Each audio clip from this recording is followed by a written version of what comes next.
యేసుక్రీస్తు వారి యొక్క శ్రేష్టమైన నామములో ఈ నూతన సంవత్సరంలో మొట్టమొదటి పునరుద్ధానపు ఆరాధనకు కూడి వచ్చిన మీ అందరికీ నిండు మనసుతో నా హృదయపూర్వకమైన వందనాలు. అందరికీ వందనాలు, స్తోత్రాలు. చేతులెత్తి హల్లెలూయా అని చెప్దామా? హల్లెలూయా, హల్లెలూయా. ఈ నూతన సంవత్సరపు దీవెనలతోనూ ఆశీర్వాదాలతోనూ ప్రభు మనందరిని నింపి నడిపించును గాక. చాలామంది ఈ సంవత్సరాన్ని చూడలేకపోయారు. గత సంవత్సరంలోనే చాలామంది కాలగతులు కలిసిపోయారు, కళ్ళు మూసారు, మట్టిలో కలిసిపోయారు. ఆయన అనాది సంకల్పం, ఆయన ఉచితమైన కృప, దేవుని యొక్క మహదైశ్వర్యం, దేవుని దయావాత్సల్యత మరొక నూతన సంవత్సరాన్ని మన జీవితంలో దేవుడు ప్రసాదించి ఈ సంవత్సరం మనం అడుగు పెట్టడానికి ప్రభు సహాయం చేశారు. ఈ వారం రోజు కృపలో ప్రభు మనల్ని కాచుకున్నారు. అందుని బట్టి నేను ప్రభుని స్తుతిస్తున్నాను. దేవుడు ఈ సంవత్సరం అంతా, గత సంవత్సరం అంతా కాపాడి నూతన సంవత్సరం మనల్ని ప్రవేశపెట్టినందుకై రెండు చేతులెత్తి స్తోత్రాలు చెప్దామా? స్తోత్ర స్తోత్ర స్తోత్ర స్తోత్ర స్తోత్ర స్తోత్ర స్తోత్ర స్తోత్ర స్తోత్ర. దేవుడు మనకి సంవత్సరం ఇచ్చిన వాగ్దానం యెషయా గ్రంథం 44వ అధ్యాయము 24వ వచనాన్ని మనం చదువుకుందాం. గర్భము నుండి నిన్ను నిర్మించి నీ విమోచకుడకు యెహోవా ఇలా సెలవిచ్చుచున్నాడు, యెహోవానగు నేనే సమస్తమును జరిగించువాడను. ప్రియులారా, దేవుడు మనకిచ్చిన వాగ్దానం, నిన్ను నిర్మించిన నేనే సమస్తమును జరిగించువాడను. ఈరోజు మనం ఇంకొక కొత్త కోణంలో దీన్ని ధ్యానించబోతున్నాం. ఏమనంటే, గర్భముల నుండి నిన్ను నిర్మించినది నేనే. చప్పట్లు కొడుతూ ప్రభు నామాన్ని స్తుతిద్దాం గట్టిగా. హల్లెలూయా. నిర్మాణ కార్యక్రమాలు, నిర్మించడం, సృష్టించడం, నిర్మించడం, రూపుదిద్దడం, రూపాన్ని ప్రసాదించడం, ఈ కార్యక్రమాన్ని గర్భములో నుండే దేవుడు మొదలుపెట్టాడు. ఈరోజు మనం మారాము, ఈరోజు మార్పు చెందామని కాదండి. గర్భములో, తల్లి గర్భములో ఉండేటప్పుడే దేవుడు తన పని ప్రారంభించాడు. తల్లి గర్భములో మనం రూపించబడక మునిపే మనం ఎవరమో దేవునికి తెలుసు. గర్భములో ఆ పిండం ఏర్పడుతూ ఉండగానే, రూపించబడుతుండగానే ప్రభువుకు తెలుసండి. వాక్యం అంటది, తల్లి గర్భంలో నుండే నేను నిన్ను నిర్మిస్తున్నాను, నిన్ను నిర్మించినది నేనే సమస్తమును జరిగిస్తాను. ప్రియులారా, మన జీవితాలు ఈ సంవత్సరంలో ఎన్నో కార్యక్రమాలు ఉన్నాయి. వాటన్నిటిని జరిగించడానికి దేవుని కృపాహస్తంలో మనం సమర్పించుకుంటే సమస్తాన్ని నా దేవుడే జరిగించునుగాక. హల్లెలూయా. సో 24, 25, 26 వచనాలు చదవండి. మన నిర్మించిన దేవుడు ఏమై ఉన్నాడో అక్కడ వ్రాయబడి ఉంది.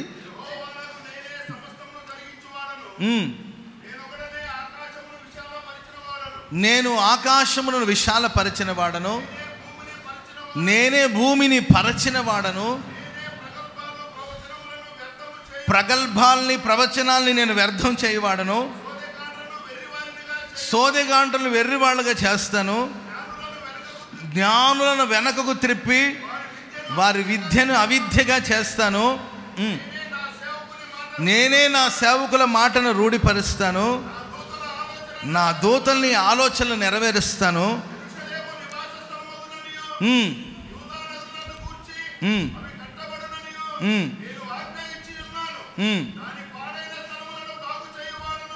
హల్లెలూయా. చెప్పండి గట్టిగా, హల్లెలూయా. చదవబడిన ఈ వాక్య భాగానంతా మనం పరిశీలించి ధ్యానిస్తే ప్రియుల, దేవుడు ఎవరు, నన్ను నిర్మించినది ఎవరు, నన్ను నిర్మించిన దేవుని యొక్క మహత్తరమైన అనుభవాలు ఏమిటి? దేవుని చేతులే మనం నిర్మించింది, దేవుని చేతులే మనకు రూపం ఇచ్చింది, దేవుడే మనల్ని నిర్మించాడు. ఆ దేవుని యొక్క విశేషాలు ఏంటి, ఆ దేవునిలో ఉన్న గొప్పతనాలు ఏంటి అని మనం చూస్తే, దేవుడు అంటే తనను గురించి తాను చెప్పుకుంటున్న శ్రేష్టమైన మాటలు. దేవుడు గురించి మనం మాట్లాడే మాటలు వేరు, దేవుడి గురించి ఆయన మీద నమ్మకం లేని వాళ్ళు మాట్లాడే మాటలు వేరు, దేవుని గురించి ఆయన ప్రేమించే వాళ్ళు మాట్లాడే మాటలు వేరు, తనను గురించి తాను చెప్పుకునే శ్రేష్టమైన వాస్తవ సత్యాలు. దేవుడు అంటాడు, నేనే ఆకాశాన్ని విశాలపరిచాను, నేనే భూమిని పరిచాను. భూమిని అలా చేపలు పరిచినట్టు పరిచాడంట.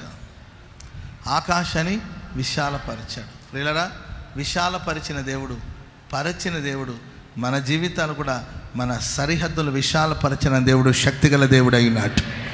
ఆయన విశాలపరుస్తాడు. ఆయన భూమి ఆకాశాన్ని నిర్మించిన దేవుడు.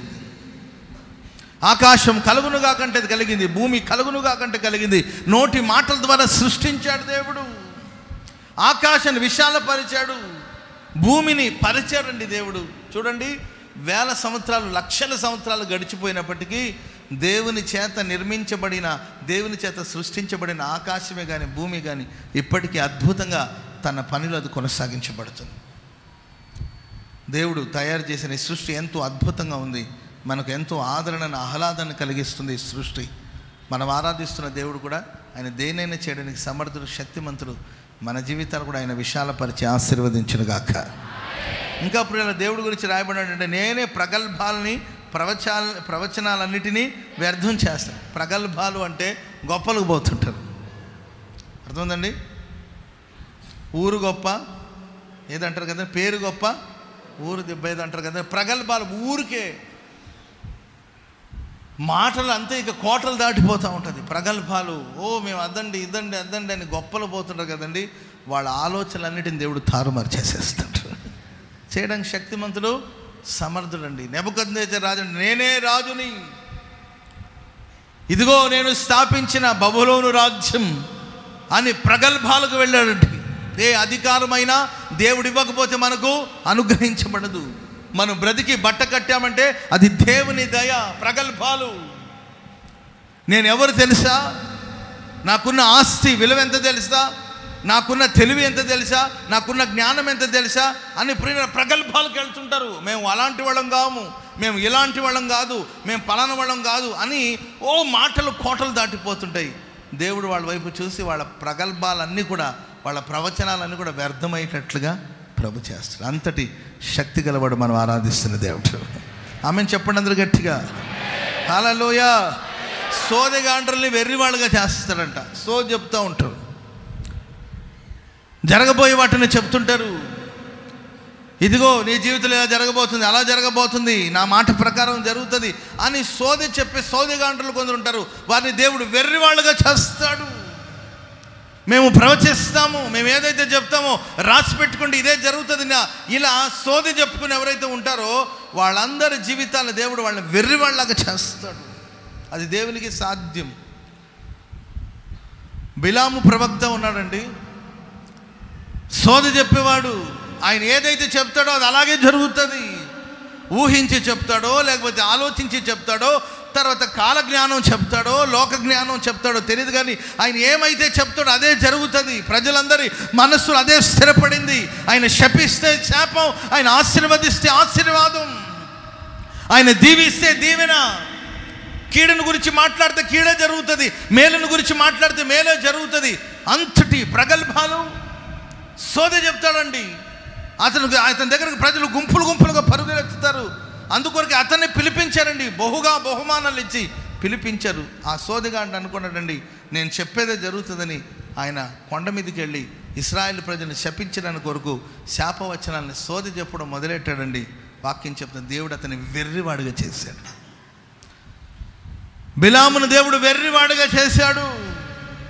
బిలాము బోధనలు విన్నవారిని దేవుడు వెర్రివాళ్ళుగా చేశారు. ఎందుకంటే శపించాలని తెరిచిన ఆ నాలుకను, శపించాలని తెరిచిన నోరును, శపించాలని కదిలించిన నాలుకను శాపవచనాలను దేవుడు ఆశీర్వచనంగా మార్చేశాడు. చప్పట్లు కొడుతూ దేవుని నామాన్ని స్తుతిద్దాం గట్టిగా. లోక జ్ఞానాన్ని దేవుడు వెర్రితనంగా మారుస్తాడు.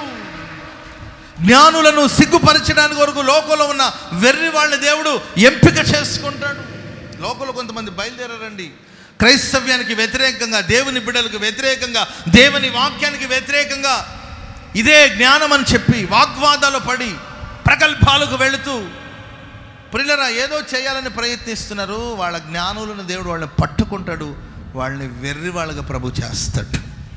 ఆమెన్ చెప్పండి అందరూ గట్టిగా, చెప్పండి గట్టిగా హల్లెలూయా. జ్ఞానులను దేవుడు వెనకకు తిప్పి వారి విద్యను అవిద్యగా చేస్తాడు. ఏ చదువును బట్టి గర్విస్తుంటారో ప్రియులారా, దాంట్లో వాళ్ళు ఏంటంటే వెర్రి వాళ్ళు అయ్యేటట్లుగా, వాళ్ళ చదువు వాళ్ళకి పని చేయకున్నట్లు చేస్తాడు. ఇప్పుడు చిలక జ్యోతిష్యం చెప్తుంటారండి. నేను మన పెద్ద రెస్టారెంట్కి వెళ్ళాం, మేము ఇది సాంగ్ పాడడానికి వెళ్ళాము. ఆ రోజు పెద్ద రెస్టారెంట్కి వెళ్ళాం. మేము వెళితే ప్రియులారా చాలా పెద్ద రెస్టారెంట్ విజయవాడలో. మేము అక్కడికి వెళ్ళాం, అంటే పాటలు పాడేస్తే రాత్రి 11-12 ఆ టైం అనుకుంటాను. అప్పటికి వెళ్ళాం భోజనానికి, అప్పుడే కార్యక్రమం అయింది. సరే గుంటూరు రావాలని టైం పడుతుంది, అక్కడ రెస్టారెంట్ వెళ్ళాం భోజనం చేయడానికి మేమంతా. ఆ పెద్ద రెస్టారెంట్లో ఏంటంటే నాకు భలే విచిత్రంగా ఉందండి. చిన్న గూడు పెట్టుకొని ఆ గూట్లో చిలకలను పెట్టుకొని జ్యోతిష్యం చెప్తున్నారు. దాన్ని వినడానికి వరకు గొప్ప గొప్ప వాళ్ళు వచ్చి కూర్చున్నారండి.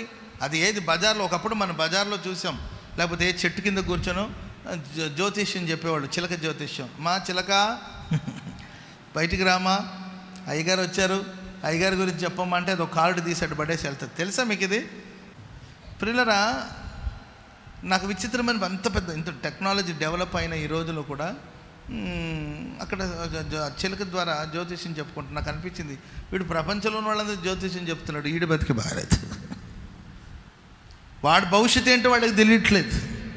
ప్రపంచ భవిష్యత్తుని చెప్తాను అనుకున్న వాళ్ళ భవిష్యత్తే ఈరోజు గందరగోళం అవుతుంది. ఎందుకంటే వాక్యం చెప్తుంది, వాళ్ళ విద్య వాళ్ళకి పని చేయట్లేదు, వాళ్ళ జ్ఞానం వాళ్ళకి పని చేయట్లేదు. ఇవి చేయడానికి ప్రభు శక్తిమంతుడండి. ప్రియులారా, ఇంకా వాక్యం సెలవిస్తుంది, మనం ఆరాధిస్తున్న దేవుడు తన సేవకుల మాటల్ని రూఢిపరుస్తాడు. చప్పట్లు కొడుతూ ప్రభు నామమున స్తుతి బట్టి, నా మాట ప్రకారం అవునుగాక, భూమి మీద ఇక మీదట వర్షం కానీ మంచు కానీ కురవదు అని సెలవిచ్చాడండి. మాట నెరవేరిందా లేదా? 3.5 సంవత్సరం భూమి మీద వర్షం కురవలేదు. మరలా ప్రార్థన చేసి ఆకాశాన్ని ఆజ్ఞాపిస్తే ఆకాశ వర్షం ఇచ్చింది, భూమి తన ఫలం ఇచ్చింది. దైవ సేవకుల దేవుని బిడ్డల నోటి మాటలన్నిటినీ రూఢిపరిచిన దేవుడు శక్తివంతుడు. చెప్పండి గట్టిగా హల్లెలూయా, హల్లెలూయా. సూర్యుడా నీవు గిబ్యోనులో ఆగు. యుద్ధానికి ఒక క్రమం ఉంటుందండి, ఒక మర్యాద ఉంటుంది. ఏంటి ఆ మర్యాద అంటే, సూర్యుడు అస్తమించిన తర్వాత యుద్ధాలు చేయకూడదు. అది యుద్ధ మర్యాద, యుద్ధం యొక్క క్రమం. సూర్యుడు అస్తమించిన తర్వాత యుద్ధాలు ఆపేయాలి. ఇంకా దగ్గర విజయం సమీపిస్తుంది అనుకోండి, అయినా ఆపేయాలి అంతే. ఇక మరుసటి రోజు మార్నింగ్ స్టార్ట్ అవ్వాలి. సరే విజయం వరిస్తుంది, ఇంకాసేపట్లో విజయం స్వతంత్రం అవుతుంది. యెహోషువ యుద్ధం చేస్తున్నాడు ఏంటంటే ఇంకాసేపట్లో యుద్ధం కలుగుతుంది. సడన్గా సూర్యుడు అస్తమించడం ప్రారంభించాడు. ఇక యుద్ధం ఆపాలి. ఇంకా దగ్గర ఇంకొక 5-10 నిమిషాలు విజయం వరిస్తుంది. సూర్యుడు అస్తమిస్తున్నాడు. అస్తమించిన తర్వాత యుద్ధ మర్యాద ప్రకారం యుద్ధం చేయకూడదు. వెంటనే ఏం చేశారు తెలుసండి? సూర్యుడిని చూసి, సూర్యుడా ఆగు అంటే సూర్యుడు ఆగిపోయాడు. చప్పట్లు కొడదాం అందరూ గట్టిగా గట్టిగా గట్టిగా చెప్పండి గట్టిగా హల్లెలూయా.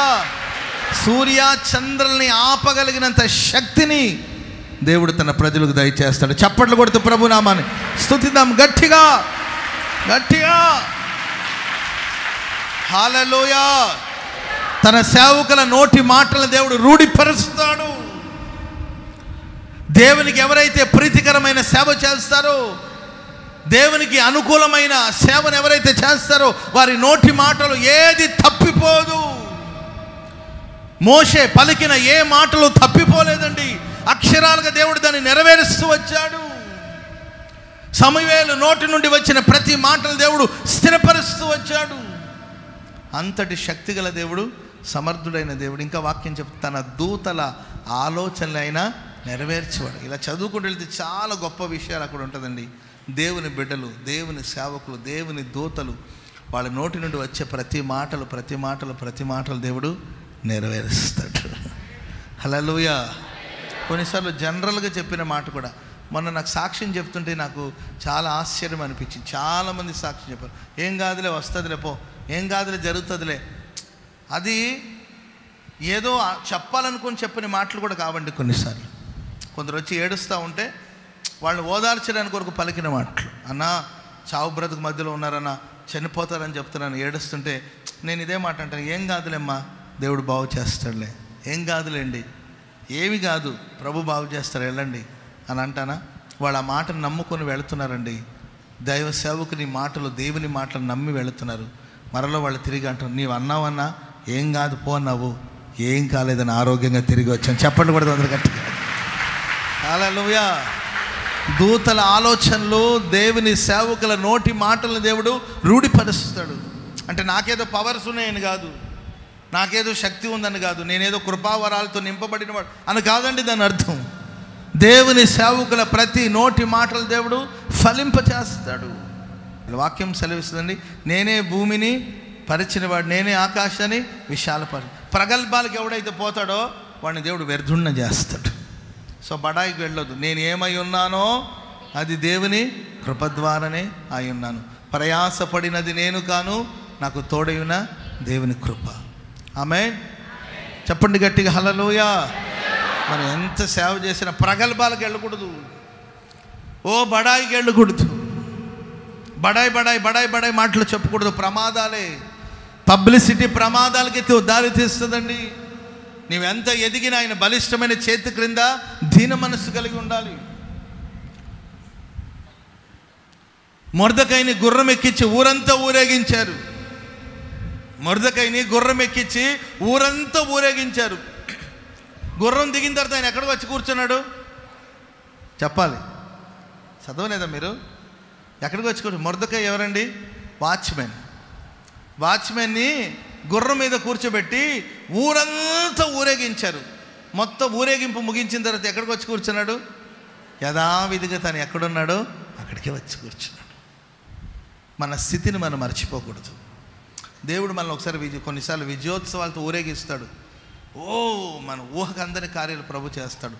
పూర్తి అయిన తర్వాత మనం ఎవరమో, ఏ బండలో నుండి దేవుడు మనల్ని చెక్కాడో, ఏ గుంటల నుండి దేవుడు మనల్ని త్రవ్వాడో దాని విషయాన్ని గుర్తెరిగి ప్రగల్భాలకు వెళ్లకుండా, బడాయికి వెళ్లకుండా, మేమంటే ఏమనుకున్నాం, ఏమంటే ఇది అనుకున్నాం. పౌలు గారికి దేవుడు ముళ్ళు పెట్టడానికి కూడా అదే కారణం. నీకున్న ప్రత్యక్షతను బట్టి హెచ్చిపోకుండా ఏంటండి, సాతాను దూతగా దేవుడు ఒక ముళ్ళును ఉంచాడు. ఆమేన్. చాలాసార్లు మన జీవితంలో ఎన్నో గొప్ప కార్యాలు జరుగుతాయి. దాంట్లో మనం ఓవర్గా సంతోషించి ఓవర్గా ప్రగల్భాలకు వెళ్ళకూడదు. మనం ఆనందించాలి, ప్రభునంది ఆనందించాలి. ఆమెను చెప్పండి అందరు గట్టిగా, చెప్పండి గట్టిగా హల్లెలూయా. ఆనందంగా ఉండాలి. ఓవర్గా మేమంటే అది, మేమంటే ఇది అని మన ప్రగల్భాలకు వెళ్ళదు. చూడండి, దైవజనుడైన పౌలు గారికి ఇచ్చిన ప్రత్యక్షత చాలా గొప్పది. అట్ ద సేమ్ టైం దేవుడు తనతో పాటుకొని ముళ్ళును కూడా పెట్టాడు.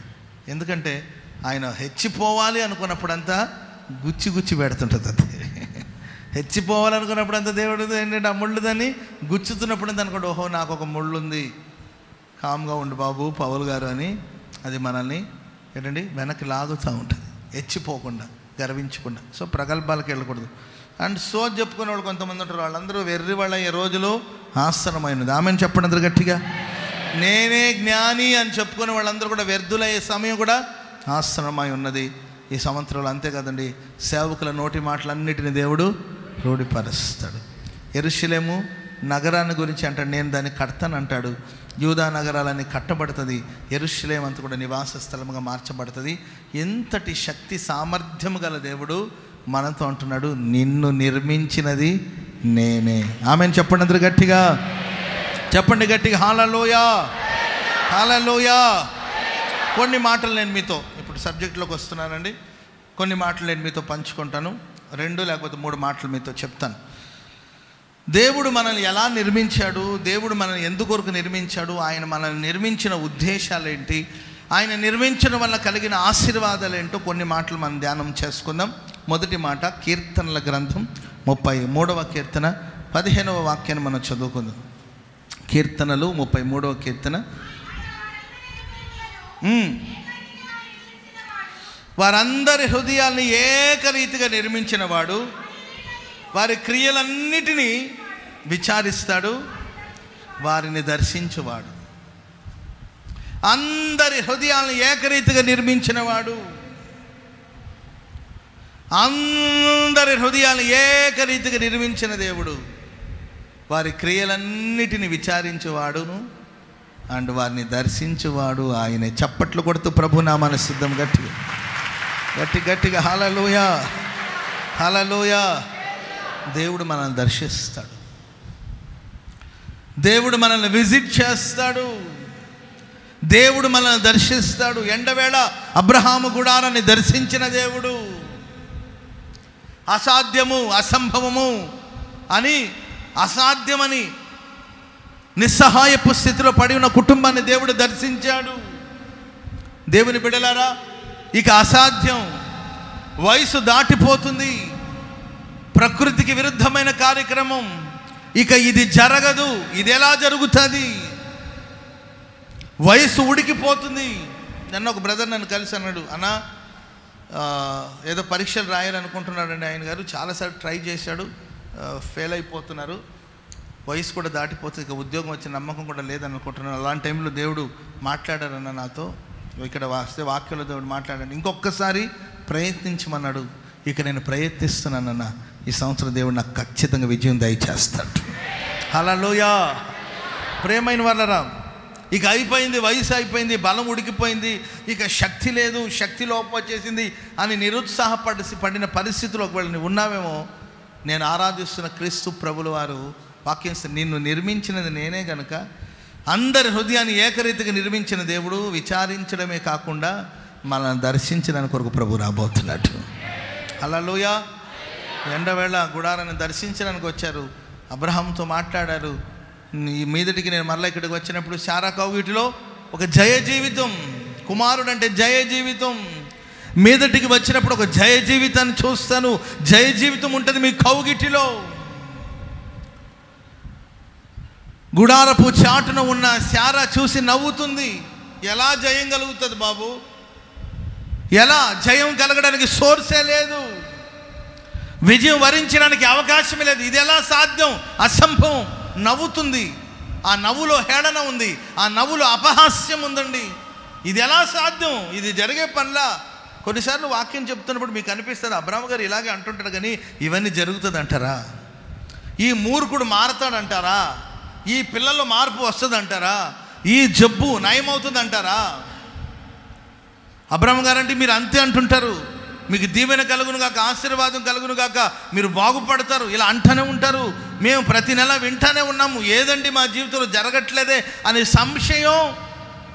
సంశయం మీకు కలగొచ్చు, అనుమానం మీకు కలగొచ్చు. ఆ అనుమానం మీరు నవ్వే అవకాశం ఇవ్వచ్చు మీకు. ఒకవేళ ప్రియులారా, వాక్యం సెలవిస్తుంది, దేవుడు అన్నాడు, నువ్వు నవ్వావు గనక నమ్మకం లేకుండా నీకు ఒక కుమారుడు కలుగుతాడు, ఆ పుట్టబోయేవాడి పేరు కూడా నవ్వే అని పెడతారు. చప్పట్లు కొడదాం అందరు గట్టిగా హల్లెలూయా. చెప్పండి గట్టిగా హల్లెలూయా, హల్లెలూయా. అందరూ నవ్వుకునేటట్లే జరిగిందండి. ఇస్సాకు పుట్టాడు, చూసిన వాళ్ళందరూ ఈ వయసులో పిల్లలు ఏంటరా బావు, ఈ వయసులో పిల్లలు ఏంటమ్మా, ఏమ్మా ఏసన్న గారు చెప్తుంటారు, అబ్రహాము ఇస్సాకుని భుజాల మీద వేసుకుని సంతలో తిరుగుతుంటే, మార్కెట్లో తిరుగుతుంటే, ఏమండి అబ్రహాం గారండి ఎవరండి, మీ మనవడా అని అడుగుతారట. ఏంటంటే అప్పుడు అబ్రహాం గారు అంటారంట, నా మనవడు కాదయ్యా, నా కొడుకు అంటాడట. ఈ వయసులో కొడుకు ఏంటయ్యా నీకు అని వాళ్ళందరూ నవ్వుతే బోసినోరు వేసుకొని అబ్రహాం గారు కూడా నవ్వుతాడంట. అదేనయ్యా దైవ కార్యం మరి అంటే ప్రజలు నవ్వారంట. అండ్ అబ్రహాం గారు నవ్వుతుంటే ఏమి అర్థం కాని పిల్లడు భుజాల మీద ఉన్నాడు కదండి, వాడు కూడా నవ్వుకుంటున్నారంటండి. ఇస్సాకంటే నవ్వు ఎక్కడెక్కడ అడుగు పెట్టారో కడుపుబ్బి నవ్వేటట్లుగా ప్రభు చేశాడు. చప్పట్లు కొడుతూ దేవుని నామన్న స్తుతిద్దాం గట్టిగా హల్లెలూయా. దేవుడు దర్శిస్తే నవ్వు కలుగుతుంది, దేవుడు దర్శిస్తే దుఃఖం సంతోషంగా మారుతుంది, దేవుడు దర్శిస్తే అసాధ్యమైనవి సాధ్యమవుతుంది, వల్ల కాని కార్యాన్ని సర్వశక్తి గల దేవుడు చేస్తాడు.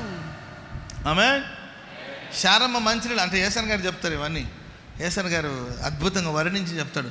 శారమ్మ మంచినీళ్ళ కోసం ముసలోడిని పసిపిల్లోడిని చేత ఎత్తుకొని వెళ్ళిందంటే, వెళ్తే అక్కడ ఉన్న వాళ్ళందరూ శారా ఎవడు నీ మనవడా అని అడుగుతారంట. అందరూ ఏమంటది, నా మనవడు కాదమ్మా నా కొడుకు అంటే, ఓ ముసలిదానా ఈ వయసులో మనవరాళ్ళు ఎత్తుకునే వయసులో, ఈ వయసులో నీకు బిడ్డ ఏంటి, పసిపిల్లోడు ఏంటి అని చెప్పి ఆ మంచినీళ్ళ దగ్గర ఉన్న వాళ్ళందరూ నవ్వుతారట. బోసినూరు వేసుకొని శారమ్మ కూడా నవ్వంటుంది. అంటే ఆ రోజు దేవుడు చెప్పినప్పుడు నేను ఇలాగే నవ్వాను, అందుకే ఇప్పుడు ఎక్కడికి వెళ్ళినా నవ్వే.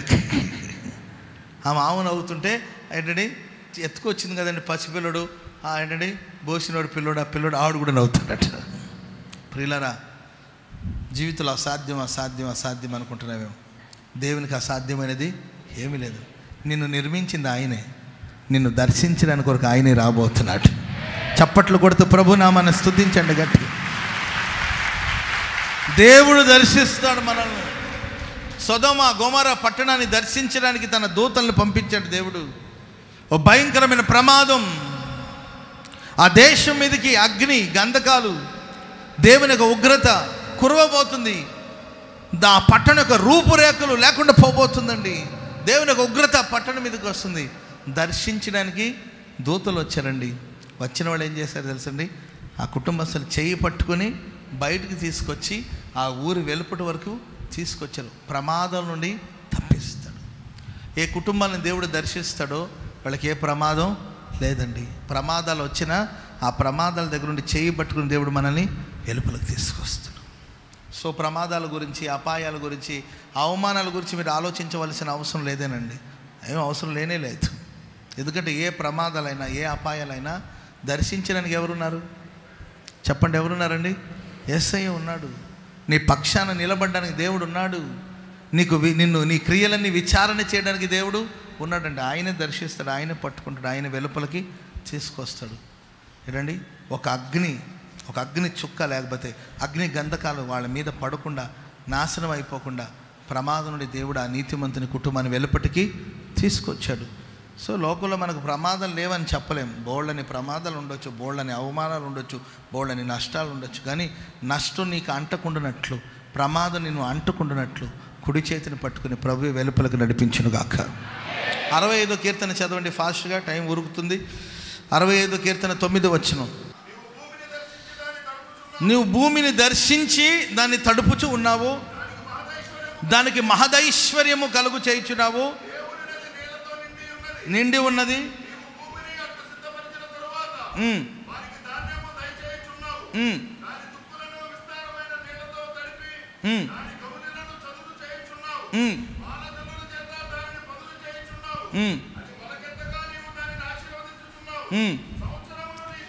సంవత్సరమును దయాకిరీటంగా ధరింపచేసావు, సారము వెదజల్లుతున్నది,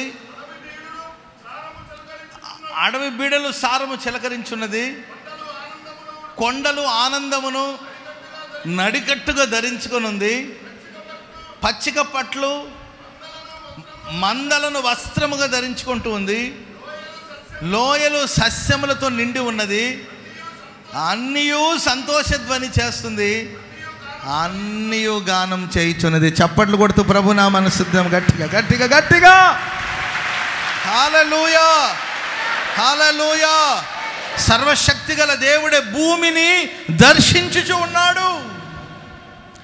దేవుడు భూమిని దర్శించినప్పుడు చివరి వచనంలో మనం చదువుతామండి ప్రియులరా, అన్నియు సంతోషధ్వని చేస్తుంది, అన్నియు గానం చేయుచున్నది.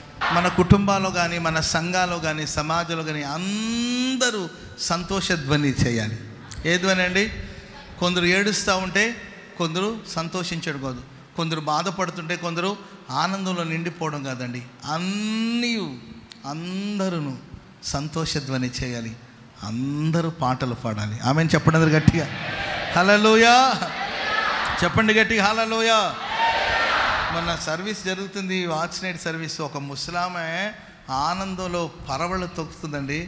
అసలు నా కన్నుల పండుగ అంతేగా. ఒక పెద్ద ఆవిడ కూర్చొని ఉందండి.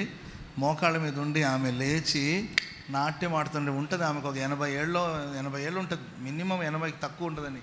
80 ఏళ్ళు ముసలామ మోకాళ్ళ మీద ఉండి పాటలు పాడుతుంటే నాట్యం ఆడుతుందండి. మోకాళ్ళ మీద కన్నులకు పండుగ అనిపించిందండి. ఆమె గుండెలో ఎంతో ఆనందం ఉందో అనిపించింది నాకు. ఇంకొంతమంది ఉంటారండి, వాళ్ళకి సంతోషమే ఉండదు. ఏంటంటయా అంటుంటారు. కానీ ప్రియులారా, ఈ నూతన సంవత్సరంలో ఇదొక ప్రవచనం అనుకోండి, ఇదొక వాగ్దానం అనుకోండి. అందరూ పరిపూర్ణమైన సంతోషం చేత నింపబడబోతున్నారు. అందరూ ఒక ధ్వని పుట్టించబోతున్నాడు. ధ్వని పుట్టించబోతున్నాడు. సంతోషపు ధ్వని పుట్టించబోతున్నాడు. ఆనంద ధ్వని పుట్టించబోతున్నాడు. ఉల్లాసముతో నింపబోతున్నాడు. అన్నీ ఆనంద సంతోష ధ్వని చేయించున్నదంట, అన్నీ గానం చేయించున్నది. ఏమంటే పైనంతా ఒక లిస్టే చూసుకుంటూ వస్తామండి. ఏంటంటే దేవుడు భూమిని దర్శిస్తాడంట. ఆయన దర్శించినప్పుడు భూమికి మహదైశ్వర్యం కలుగుతుందంట, ఐశ్వర్యం కలుగుతుంది. అబ్రహాముకు దేవుడు మహదైశ్వర్యాన్ని దేవుడు దయచేస్తే ప్రియులారా, వాక్యలో ఎన్నో శ్రేష్టమైన విషయాలు బహుగా వాళ్ళు కలిసి నివసించాలన్నంత ఆస్తి వాళ్ళకి విస్తరించింది. దేశంలో మనకు ఆస్తి విస్తరించబోతుంది. ఆమెను చెప్పండి గట్టిగా.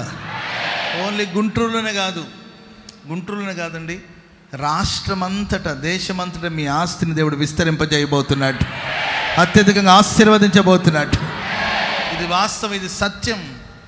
దేవుడు ఎవరిని దర్శిస్తాడో వాళ్ళకి మహదైశ్వర్యాన్ని దేవుడు ప్రసాదిస్తాడు. యోబుకు దేవుడు ఆస్తిని విస్తరింపజేశాడు. ఇస్సాకు ఆ దేశమందున విత్తనం వేసినప్పుడు నూరంతలుగా ఫలం పొంది ఆ దేశంలో మిక్కిలి గొప్పవాడయ్యాడు. మహదైశ్వర్యాన్ని దేవుడు దయచేస్తాడు. సొలొమోను యొక్క వైభవాన్ని సుదూర ప్రాంతంలో ఉన్న షేబాదాషపు రాణి విని చూడ్డానికి కొరకు బయలుదేరి వచ్చి ఆయన ఒక మహదైశ్వర్యాన్ని చూసి, ఆ ప్రభావ మహిమను చూసి దేవునికి కృతజ్ఞతాస్తుతులు చెల్లించింది. అంతటి మహిమను దేవుడు మనకు, మన పరిచర్యకు, మన ప్రజలకు అనుగ్రహించునుగాక. ఇంకా వాక్యం సెలవిస్తుందండి, సంవత్సరం అనే దయాకిరీటాన్ని ఆయన ధరింపచేస్తాడు. సంవత్సరం వచ్చింది, నేను ప్రార్థన చేస్తే దేవుడు ఈ సంవత్సరానికి ఈ పేరు పెట్టమని ఇచ్చాడండి. ఈ సంవత్సరానికి దేవుడు ఇచ్చిన ఆ పేరు ఏంటంటే దయా సంవత్సరం. చప్పట్లు కూడా అందరూ గట్టిగా. దయగలిగిన సంవత్సరం, దయగలిగిన సంవత్సరం, దయా సంవత్సరం. ఈ సంవత్సరంలో దేవుని యొక్క మహా దయను మీరు పొందుకోబోతున్నారు. దేవుని కనికరను పొందుకోబోతున్నారు. దేవుని దయ మీ మీద నిలిచి ఉండునుగాక. దేవుని దయ మీ మీద ఉండునుగాక. హల్లెలూయా. దయగలిగిన సంవత్సరం. మీరు ఎక్కడెక్కడైతే వెళతారో అక్కడ దేవుడు మీకు దయను పుట్టిస్తాడు. అధికారులకి మిమ్మల్ని చూస్తే దయ పుట్టబోతుంది. నాయకులకి మిమ్మల్ని చూస్తే దయ కలగబోతుంది. మిమ్మల్ని చూస్తే రాజులు చూసినప్పుడు వాళ్ళ గుండెలో దయం కలగబోతుంది. అందరూ నీ మీద దయ చూపబోతున్నారు. నీ మీద దయ పుట్టబోతుందండి. ఇది దయగలిగిన సంవత్సరం. దేవుడు ఎవరినైతే దర్శిస్తాడో వాళ్ళని చూస్తేనే దయ కలుగుతుంది. మన తల మీద ఒక కిరీటం ఉంటుంది, ఆ కిరీటం పేరే దయ. చప్పట్లు కొడుతూ ప్రభునామమున స్తుతి. హల్లెలూయా. చెప్పండి గట్టిగా, హల్లెలూయా. ఇది దయగలిగిన సంవత్సరం. ఈ సంవత్సరం అంతా దేవుడు దయను అనుగ్రహించబోతున్నారు. మిమ్మల్ని చూస్తున్నాడు. దయాప్రాప్తులారా, దేవుని కృప పొందిన వ్యక్తివి అన్ని గురించి మాట్లాడేటట్లు దేవుడు పరిపూర్ణ దయను మనకు అనుగ్రహించునుగాక. అండ్ ప్రియుల వాక్యులు ఎంత చక్కగా రాయబడిందంటే, కొండలంట ప్రియులరా, కొండలు ఆనందాన్ని నడికట్టుగా కట్టుకుంటుందంట. సృష్టిలో వర్ణిస్తూ వస్తాడండి దేవుడు భూమిని దర్శించినప్పుడు కొండలు ఆనందాన్ని నడికట్టుగా కట్టుకుంటుందంట. పచ్చిక కలిగిన బయలు ఉంటుందంట. దాంట్లో పచ్చిక గల బయలేది అండ్ ఏంటంటే గొర్రెల మందేంటి మనం గుర్తించినట్టు పచ్చిక బయలు కప్పేసి ఉంటుందంట మంద. నాకు ఒక్కొక్కసారి అనిపిస్తుందండి, మీరందరూ కూర్చొని ఉంటే టైల్స్ కనబడుతుందని వెతుక్కోలేదు. ఎందుకంటే ఆ టైల్స్ని మీరు ఏం చేసి ఉంటారు, కప్పేసి ఉంటారు. ఎక్కడన్నా అంత నేల కనబడుతుందా, టైల్స్ ఏమైనా కనబడుతుందా అని అనుకుంటే కనబడదు. ఎందుకంటే మందలంటే దేవుని బిడ్డలు కదండి, సంఘంతో ప్రజలతో ఈ మందిరం అంతా నిండిపోయే సమయం ఆసన్నమై ఉందండి. కిటకిటలాడిపోతారు. సమృద్ధి చేత ప్రభు నింపబోతున్నాడు. జనముల ఐశ్వర్యాన్ని దేవుడు తన మందిరం తేబోతున్నాడు. విస్తారమైన ప్రజలు మందిరానికి రాబోతున్నారు. గుంపులు గుంపులుగా తరలి రాబోతున్నారు. దేవుడు రాష్ట్రాన్ని కదిలించబోతున్నాడు. గుంటూరు నగరాన్ని కదిలించబోతున్నాడు. పట్టణాన్ని కదిలించబోతున్నాడు. తండోపతండాలుగా బయలుదేరి రాబోతున్నారు. దేవుని మందిరానికి రాబోతున్నారు. ఆమేన్, ఆమేన్. యాకోబు మందిరమునకు వెళ్ళదము రమ్మని జనులు అనుకుని బయలుదేరుతారంట. దేవుడు మనకు యెరూషలేము నుండి ఆయన ఉపదేశాన్ని, సియోను నుండి ఆయన ఉపదేశాన్ని మనకు అందిస్తాడు, వాక్యాన్ని అందిస్తాడు. రండి, దేవునికి స్తోత్రం. హల్లెలూయా. చెప్పండి గట్టిగా, హల్లెలూయా. రండి వెళదాం దేవుని మందిరం. వస్తే ప్రియులరా, ఈ మైదానం పచ్చిక కలిగిన మైదానం అంట. వాక్యం సరే మందలతో అవి మందల్ని ధరించుకొని ఉందంట. ఒక డ్రెస్ ఎలా వేసుకుంటామో అట్లా మందల్ని ధరించుకొని ఉందంట. పచ్చిక అంత విస్తారమైన మందలను దేవుడు నడిపిస్తాడని.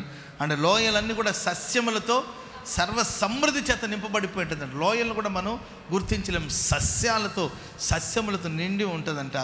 అన్నీ సంతోషధ్వని చేస్తుంది, అన్నీ గానం చేస్తుంది. దేవుడు దర్శిస్తే ఇలాంటి గొప్ప ఆశీర్వాదం దేవుడు మనకిస్తాడు. హల్లెలూయా. తాను నిర్మించిన ప్రజలను ఎవరు దర్శిస్తారండి? దేవుడు దర్శిస్తాడు. ఆమేన్. హల్లెలూయా.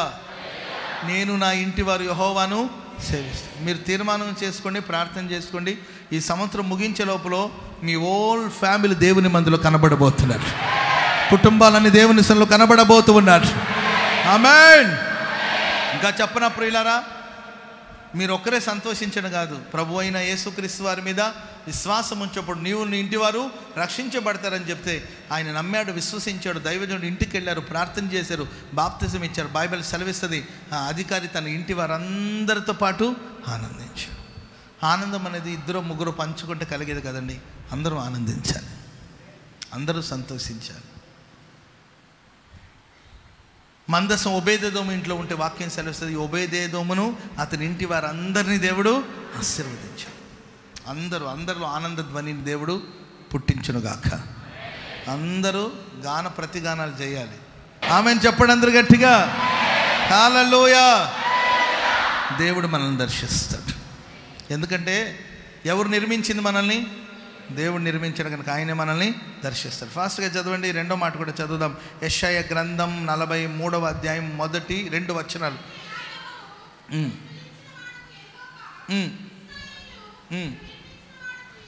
ఇశ్రాయేలు, నిన్ను నిర్మించిన వాడు ఇలాగూ సెలవిచ్చుచూ ఉన్నాడు, నేను నిన్ను విమోచించి ఉన్నాను, భయపడవద్దు, పేరు పెట్టి నిన్ను పిలిచి ఉన్నాను, నీవు నా సొత్తు.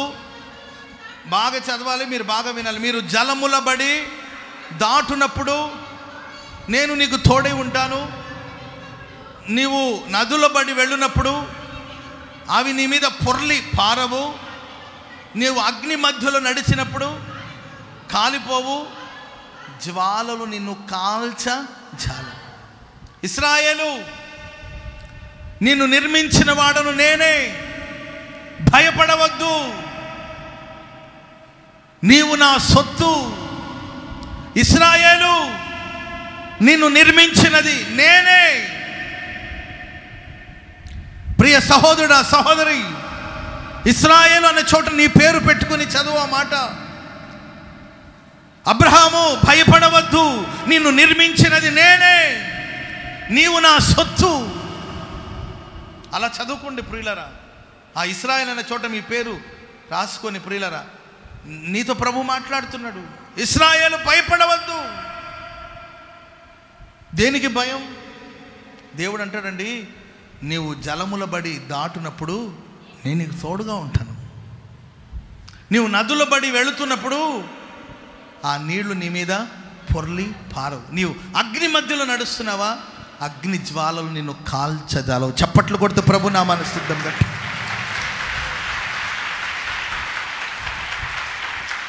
ఆమేన్.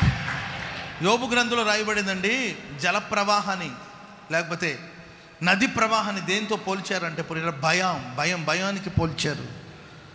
భయము జల ప్రళయంలాగా వస్తుందంట. భయము ప్రళయంలాగా వస్తుంది, వచ్చి వారిని పట్టుకుని వెళ్ళిపోతుంది, ముంచుకుంటూ తీసుకువెళ్ళిపోతుంది. జీవితం అనే పయనంలో పలుసార్లు భయాందోళనకు గురి అయ్యే సందర్భాలు వస్తాయి. హడాలెత్తిపోతాం, భయంతో ఊగిపోతాం. కొన్ని కార్యాలు, కొన్ని విషయాలు మనని భయానికి గురి చేస్తుంది. ఊగిపోతాం, ఊగిసలాట్లు పడిపోతాం, ఊపిరాడదండి, ఉక్కిరిబిక్కిరి అయిపోతాం. భయం. కానీ దేవుడు అంటాడు, నీవెందుకు భయపడతావు?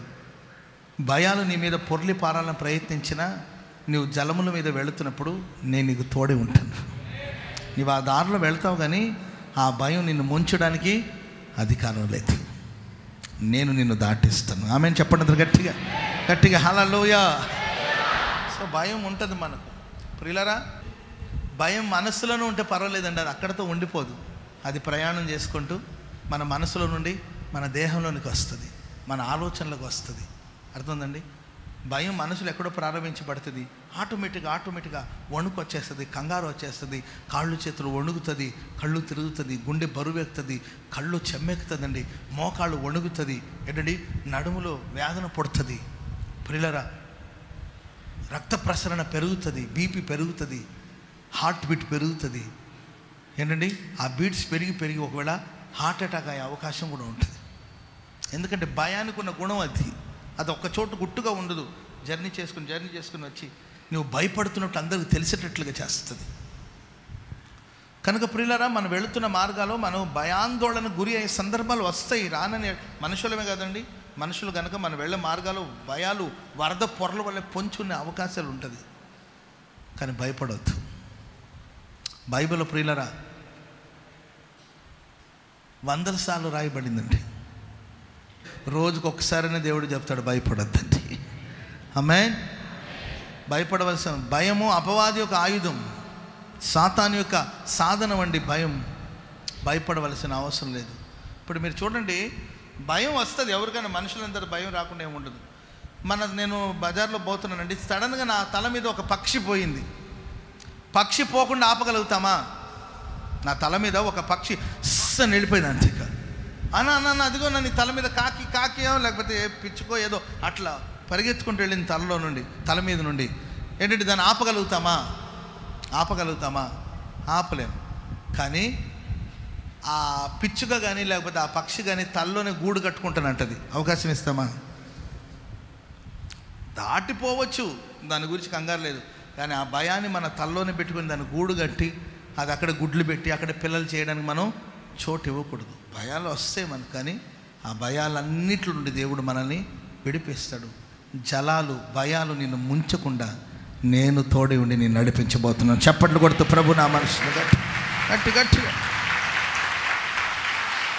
హల్లెలూయా చెప్పండి గట్టిగా, హల్లెలూయా. పేతురు నీళ్ల మీద నడుస్తున్నాడు, సడన్గా మునిగిపోయాడు. గాలిని చూసి మునిగిపోయాడు. ఏదో చూసి ఏదో విని మనం మునిగిపోయే సమస్యలు వస్తాయి. అయితే యేసయ్య విడిచిపెట్టాడండి. నీళ్ల మీద ఉండి అల్ప విశ్వాసి ఎందుకు సందేహించావని చేతులు చాపి అతను లేవనెత్తి నీళ్ల మీద నడిపించాడు తప్ప నీళ్లలో ముంచలేదు. కనుక నీ జీవితంలో భయం కలిగే కార్యక్రమాలు ఎన్నో రావచ్చు, కానీ ఏవి నిన్ను ముంచడానికి దేవుడు అవకాశం. ఎందుకంటే మనల్ని నిర్మించింది ఎవరండి? చెప్పాలి. ఎవరు మనల్ని నిర్మించింది? నిన్ను నిర్మించిన వాడను నేనే. ఆమేన్. చెప్పండి గట్టిగా, హల్లెలూయా. అండ్ రెండోది అంటాడండి, అగ్ని మధ్యలో నువ్వు నడిచినప్పుడు అగ్ని జ్వాలలు నిన్ను కాల్చాలు. అగ్ని మధ్యలో మనం వెళతాం, కానీ అవి మనల్ని దేవుడు కాల్చనివ్వడు. జ్వాలలు. నరకంలో ఒకడు ఉన్నాడండి, ఆయన ఇలా అంటాడు, తండ్రి అయిన అబ్రహామా,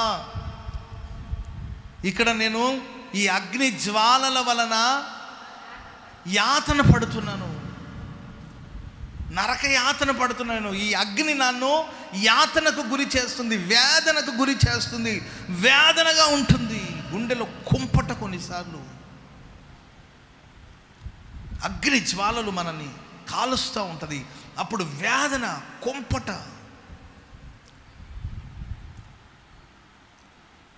ఒళ్ళు నిప్పు పోసుకుంటే, ఉడిలో నిప్పు పోసుకుంటే దాన్ని పారేయలేము, ఉడిలో దాచుకోలేము. కాలుతూ ఉంటుంది. సేవే కానీ జీవితంలో పలుసార్లు ప్రియులరా పారేసుకోలేము.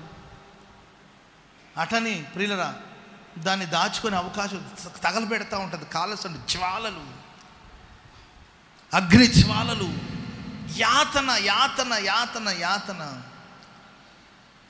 చావునన్నా చేద్దామంటే చావు రాదు, బ్రతుకుదామంటేమో అవకాశం ఉండదు. లోపల కుక్కర్ ఉందండి, ప్రెషర్ కుక్కర్ ఉందండి, ఏంటండి అది నిండిపోయింది అనుకోండి, ఏదో ఒక రూపంలో ఆవిరి బయటకు వచ్చేసేది. ఆ ప్రెషర్ కానీ బయటకు రాలేదనుకోండి, ఆ ప్రెషర్ బయటకు వచ్చే విజల్ ఒకటి ఉండే దానివల్ల వచ్చేది. ఒకవేళ అది కానీ బయటకు రాలేదనుకోండి, ఆ కుక్కర్ గందరగోళం అయిపోతుంది, పేలిపోయే అవకాశాలు ఉంటాయి. గుండెలో కొన్నిసార్లు వేదన, గుండెలో కొన్నిసార్లు యాతన, అంతరంగంలో కలిగే పోరాటం, అంతరంగంలో జరిగే సమరం, అంతరంగంలో జరిగే యుద్ధం, యాతన, అగ్ని జ్వాలలు మనకు యాతనను గురి చేస్తూ ఉంటుంది. దేవుడు అంటాడు, నీవు ఇలాంటి మార్గం గుండా వెళ్ళి నీవు భయపడవద్దు, ఎందుకంటే అగ్ని నిన్ను కాల్చకుండా నేను కాపాడుతాను. చప్పట్లు కొడదాం అందరు గట్టి గట్టి గట్టిగా హల్లెలూయా చెప్పండి గట్టిగా హల్లెలూయా. భక్తుడు అంటాడు, మేము నీళ్లలోనూ నిప్పులోనూ పడితిమి, నరులు మా నెత్తి మీదకి ఎక్కేటట్లుగా చేసావు. ఏదో ఎక్కడ బ్రదర్ ఆ మాట చదవండి, ఎక్కడ ఉంటుంది? నరులు మా నెత్తి మీదకి ఎక్కేటట్లుగా చేసావు అని ఎక్కడ ఉంటుంది అన్నమాట. ఆయనను నేను మమ్మల్ని సమృద్ధి గల చోటుకు రప్పించాను. చూడండి, వెతకండి త్వరగా, కీర్తనలో ఉంటుంది.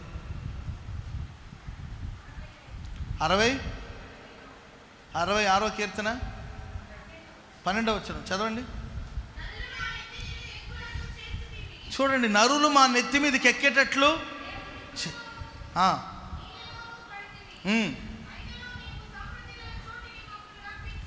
చూడండి, నరులు మా నెత్తి మీదకి ఎక్కేటట్లు చేసావు. నెత్తి మీద ఎవరినైనా మనం ఎక్కించుకుంటామా? ఏంటండి చెప్పాలి. నెత్తి అంటే మన తల, అదే కదండి, తలలో నుండి ప్రతి ఆలోచన వస్తుంది. కానీ నరులు మా నెత్తి మీదకి ఎక్కేటట్లుగా ఎవరు చేశారంట? చెప్పరే, మీకు అర్థమైంది? నేను చెప్పే కాన్సెప్ట్ అర్థమైందా? దేవుడు అంటే మనల్ని మన తల మీదకి మనుషుని ఎక్కేటట్లుగా ఆయనే చేశారంట. కోపిస్తున్న వాత్సల్యతను చూపే దేవుడు. మనుషులు మన నెత్తి మీదకి ఎక్కి కూర్చుంటారు. అంటే ప్రతి ఆలోచనలు వాళ్ళ ఆలోచనలు వినాలి, వాళ్ళ సంకల్పాలే వినాలి, వాళ్ళు చెప్పినట్లుగానే మనం వినాలని మనుషులు కొన్నిసార్లు మన నెత్తి మీదకి ఎక్కి కూర్చుంటారు. భక్తుడు అంటాడు, మేము నీళ్లలో పడ్డాము, నిప్పులలో పడ్డాము, కానీ మమ్మల్ని నువ్వు ఎక్కడ తీసుకొచ్చావు తెలుసా? సమృద్ధి గల చోటుకు రప్పించున్నావు. చప్పట్లు కొడదాం అందరు గట్టి. నీళ్లలో పడ్డావు, మునగలేదా? అగ్నిలో పడ్డావు, కాలలేదంటే నీళ్లు ముంచలేదండి, అగ్ని కాల్చలేదు. ఆమేన్ హల్లెలూయా.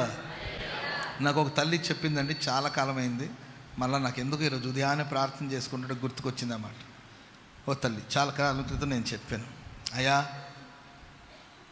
నిప్పును చూస్తే గడ్డికి భయమేమో కానీ బంగారానికి ఎందుకయ్యా భయం? అర్థమవుందండి నేను చెప్పేది? నిప్పును చూస్తే గడ్డికి భయమేమో, బంగారానికి ఏంటి భయం? నిప్పును చూస్తే గడ్డికి భయం ఎందుకు చెప్పండి?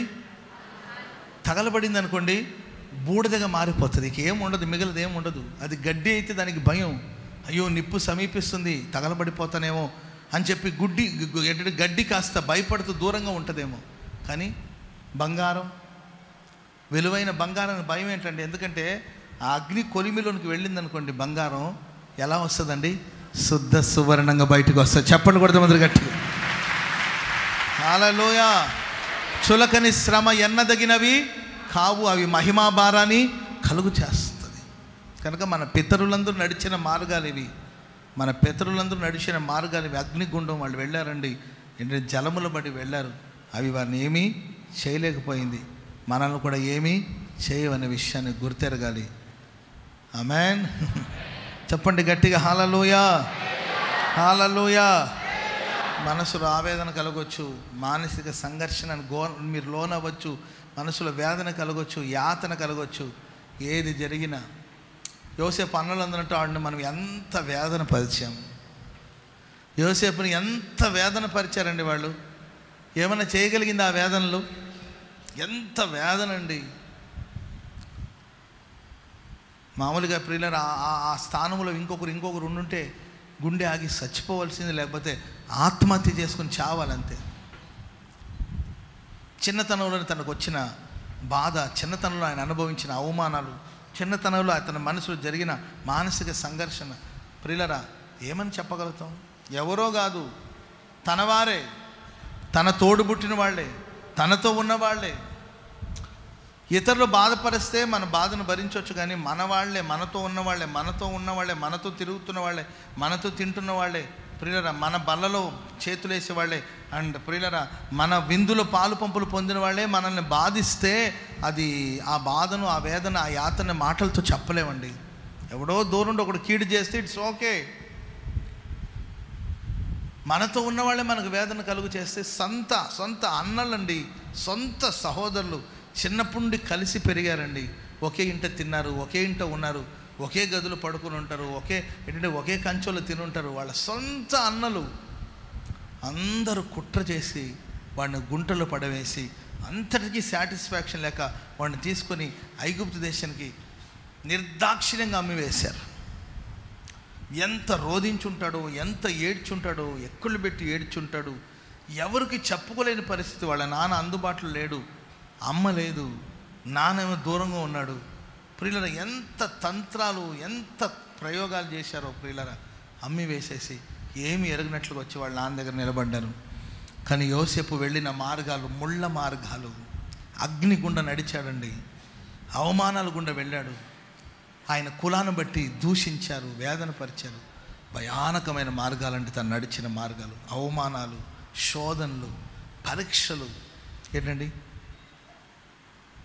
బానిస బ్రతికి ఎలా ఉంటుందో అది మనం మాటలతో చెప్పే కాదు. చివరికి అన్నలు ఒప్పుకుంటారు, మేము అతను ఎంత వేదన పరిచాం. అతని వేదన పరిచడం వల్ల ఈరోజు మనకు వేదన వచ్చింది, అతని యాతన పెట్టడం వల్ల మనకు యాతన వచ్చింది.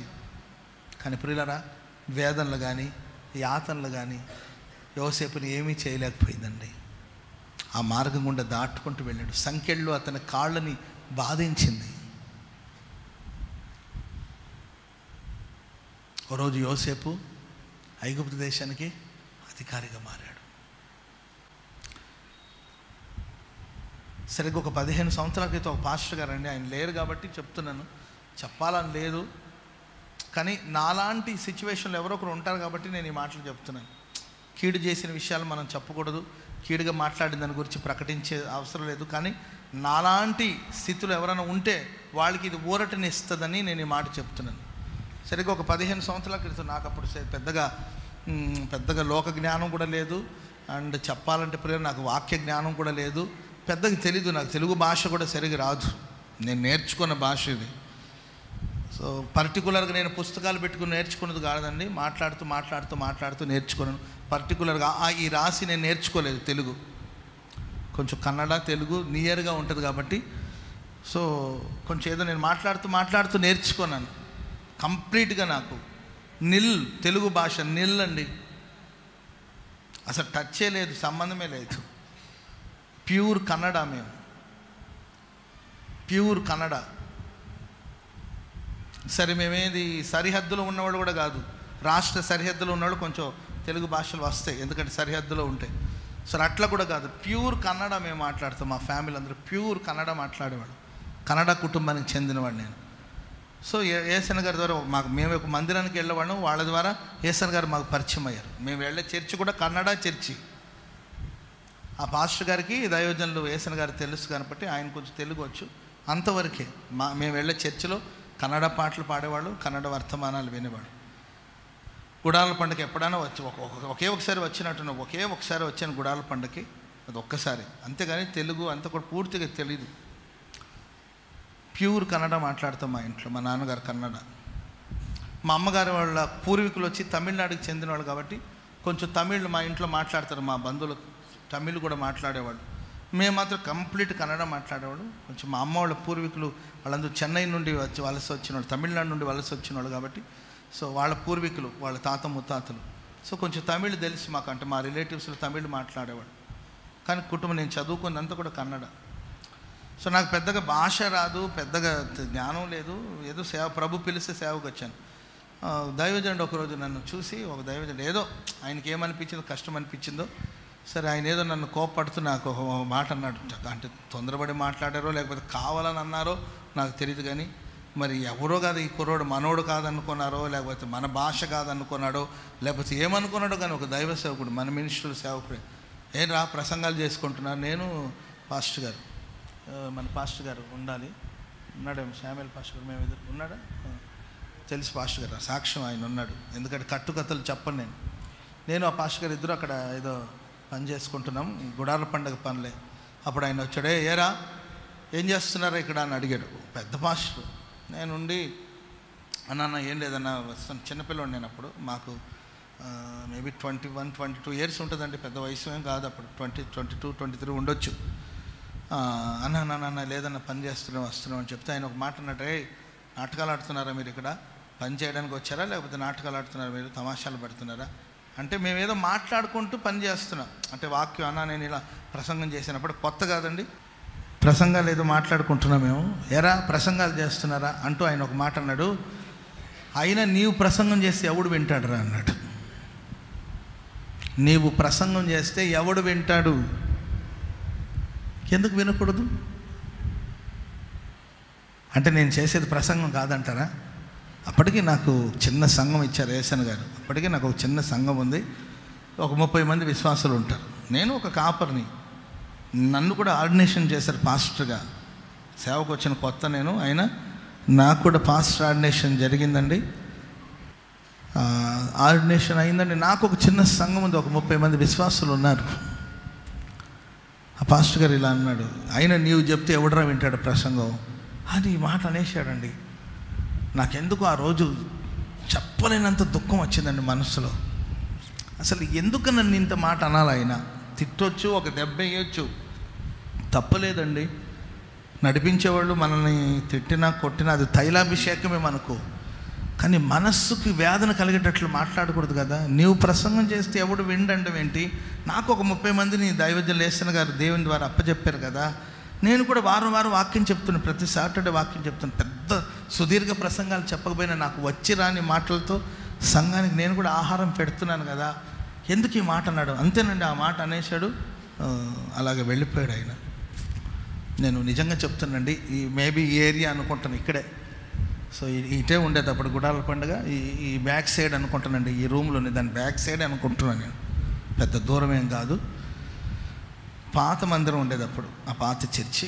సో మేబీ ఈ ఏరియానే అనుకుంటున్నానండి నేను. అక్కడ మందిరం అంటే ఇక్కడే గుడాల పండుగ జరుగుతుండే, మేబీ ఈ ఏరియా, మేబీ ఈ చర్చి స్థలంలోనే అయి ఉండొచ్చు, నేను కాదంట్లో. సో నేను ఆ గడ్డి వామేశారండి, దాని వెనక్కి వెళ్ళి ఒక చిన్న పిల్లోళ్ళలాగా ఏడుస్తున్నాండి, పెద్దగా ఏడ్చాను. ప్రభువా, నేను నీ సేవ కోసం వస్తే నన్ను వీళ్ళ మధ్యలో అవమానపరుస్తున్నావేంటి ప్రభువా అని చెప్పి చాలా ఏడ్చానండి. వెంటనే మా పాస్టర్ గారు ఉన్నానా, వాళ్ళు అంతేలేనా, ఈ చిన్న దానికంతా నీవు పట్టించుకోవటం ఏంటంటే, తిట్టుని బ్రదర్, నాకు దాని గురించి బాధ లేదు. ఈ మాట ఎందుకు అన్నాడయ్యా నన్ను? నీవు ప్రసంగం చేస్తే ఎవడు వింటాడని ఆ మాట ఎందుకు అనాలి?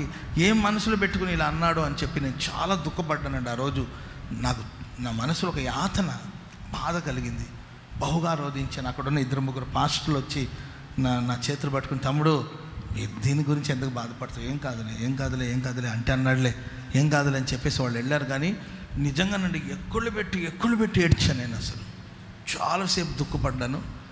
సో ఆ తర్వాత యేసన్ గారు వచ్చారు, పాత మందిరంలో యేసన్ గారు ఉన్నారు, అందరు రమ్మని పిలుస్తున్నారని చెప్పి పిలిచారండి. నేను ఏడ్చుకుంటూనే వెళ్ళాను, నాకు బాగా గుర్తుంది. ఈ మందిరం లేదు అప్పుడు, నేను ఏడ్చుకుంటూనే వెళ్ళానండి. ఆడ కూర్చొని వెళ్ళి, అప్పుడు నాకు 30 మంది విశ్వాసులు ఉన్నారు. నేను బాగా రోధిస్తున్నాను మనసులో, మొహం అంతా ఎర్రబడిపోయింది, కళ్ళంతా ఎర్రబడిపోయింది. నాకు మనసులో చాలా వేదన కలిగించింది. చిన్న మాటే కావచ్చు, కానీ నన్ను ఎందుకో చాలా దుఃఖానికి గురి చేసిందండి ఆ మాట. చాలా దుఃఖంతో వెళ్ళి కూర్చున్నాను. ఇంచుమించు ఒక 700-800 మంది సేవకులు ఉన్నారు అక్కడ, అందరూ కూర్చున్నారు. యేసన్ గారు కూర్చొని సడన్గా అబ్రహాం అన్నాడండి. అబ్రహాం ఎక్కడున్నావు అన్నాడు. నేను అప్పటికే చాలా ఏడ్చున్నానండి, ఎక్కడో కూర్చున్నాను. ఏంటండి, మహానుభావుడు దైవజనులు యేసన్ గారు అండి. ఆయన ప్రేమ ఏంటండి, దేవుడు ఆయనకి ఇచ్చిన ఆత్మజ్ఞానం, దేవుడు ఆయనకి ఇచ్చిన ఆత్మదృష్టి, దాని గురించి మనం చెప్పలేము ఇంకంతే. అబ్రహాం ఎక్కడున్నావు అన్నాడండి. అక్కడెక్కడో ఉన్నానండి, అంతమందిలో లేపి, అబ్రహాం నీ పలానా చోటుకి వెళ్ళాలిరా, ప్రార్థన చేస్తాను, నేను పలానా చోటు పంపిస్తాను, నేను బయలుదేరి అక్కడికి వచ్చేసే అని నన్ను ట్రాన్స్ఫర్ చేశారండి. 30 మందిలో నుండి 300 మంది సంఘానికి దైవజనులు తీసుకొచ్చారు. ఆమేన్. నా లైఫ్లో అది ఒక టర్నింగ్ పాయింట్ అనుకుంటానండి. నేను 300 మంది సంఘానికి కాపరిగా మారాను. నేను ఒక 30 మంది ఎక్కడో మారుమూల ప్రాంతాలు నేను ఉన్నాను. ఒక్కసారి 300 మంది సంఘానికి దైవజనులు నన్ను తీసుకొచ్చారు. అక్కడ సేవ చేశానండి నేను. ఏంటండి, ఒక గుర్తింపు, అంటే గుర్తింపు లేదనేగా, గుర్తింపు కోసం నేనేం పోరాడలేదు. ఆయన అన్న మాటను బట్టి నాకు మనసు కష్టం కలిగింది. ఆ తర్వాత 300 మంది నుండి ఒక్కసారికి యేసన్ గారు నన్ను 1000 మంది సంఘానికి తీసుకొచ్చారు. అంత నెలలోనే జరుగుతుందండి ఇవన్నీ. అక్కడ ఒక సంవత్సరం ఎంత ఉన్నాను. ఆ తర్వాత ఒక 6 నెలల్లో మరలా నన్ను ఒక 1000 మంది సంఘాన్ని తీసుకొచ్చారు. ఆ తర్వాత 2000 మంది సంఘానికి వెళ్ళానండి. ఆ తర్వాత ఇంకొక సంఘానికి తీసుకెళ్ళారు. ఏంటండి, అక్కడ నుండి తిన్నగా గోరంట్లోకి వచ్చారు.